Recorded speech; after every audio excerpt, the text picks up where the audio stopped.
What is up mga bab? Ngayong araw nga ay tutugtog tayo sa Santo Niño, Guagua, Pampanga para sa kanilang bisperas. At kasama natin ulit ang Banda 23 ng Sasmuan, Pampanga. So guys, nandito kami sa Santo Niño, Guagua, Pampanga. At nandito yung ating mga kasama.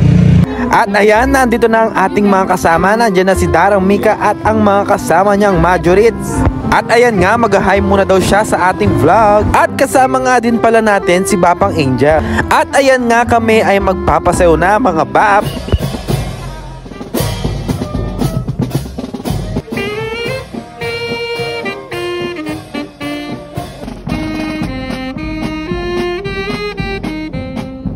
Nang makarating kami sa chapel ay dito na nga din magsisimula ang parada o ang libad. At ayan nga mga bab, kung makikita nyo sa camera ay tingnan nyo naman at dinudumog kami ng mga gamo-gamo. At ayan, tingnan nyo ang ating mga kabanda, kaway doon, kaway dito.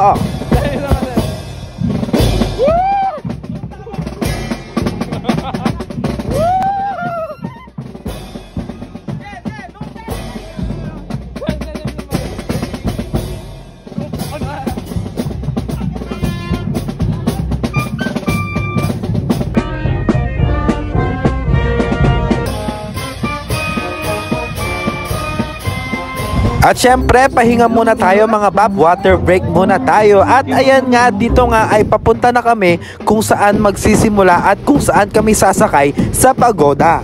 At ayan nga si Bapang Sent na papasabay pa sa mga ati-atihan. Hindi ko na nga din pala na video ang pagsakay ko sa pagoda, pero ayan na ang ating mga kasama.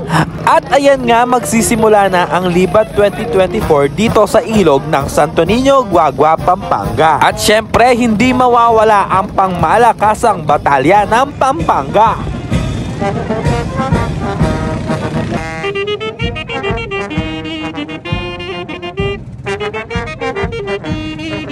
Hindi nga din pala halatang pagod na si Bapang Lester, kaya naman nasayaw na siya. At syempre, shoutout nga pala sa batang ito na may pa-dance step pa.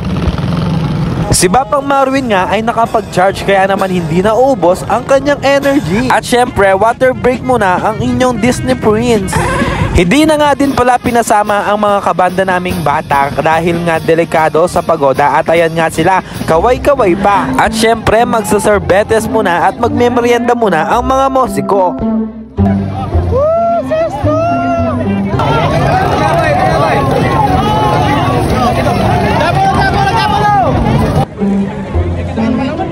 At ayan nga, pati ang baho namin gutom na. Pagkatapos nga naming magmerienda ay nag-umpisa na ulit ang pagoda.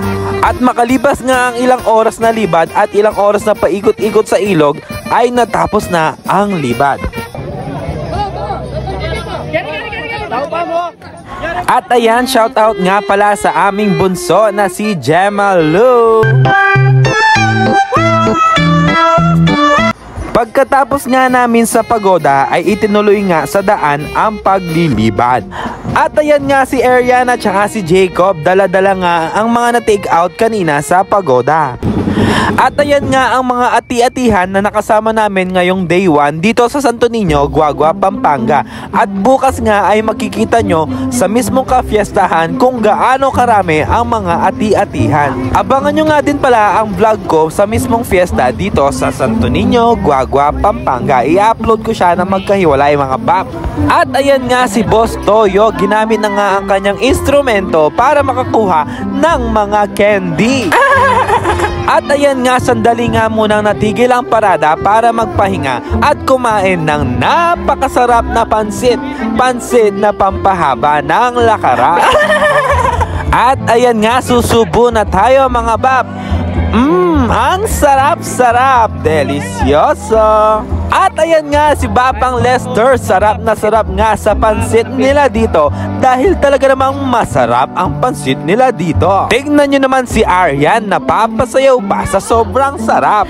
Pagkatapos nga namin kumain ay itutuloy na nga ulit ang parada. At magsha-shoutout nga muna tayo. Shoutout nga pala kay Christ Hawing, kay Carissa Ocampo, kay Chloe Tungol at kay Jeffrey Suwing. Shoutout nga din pala sa mga kaklase ni Bapang Jeffrey, ang BSMT, Juan Charlie. At ayan nga, malapit na nga kaming makarating sa chapel ng Santo Niño, Guagua, Pampanga. At dito na nga din matatapos ang parada. At sa wakas nga ay nakarating na kami sa chapel ng Santo Niño, Guagua, Pampanga. At dito ko na nga din pala tatapusin ang aking vlog mga bab. Panoorin nyo nga pala ang susunod na vlog ko na kung saan ang mismong fiesta dito sa Santo Niño, Guagua, Pampanga. Salamat sa panonood. See you sa aking next vlog.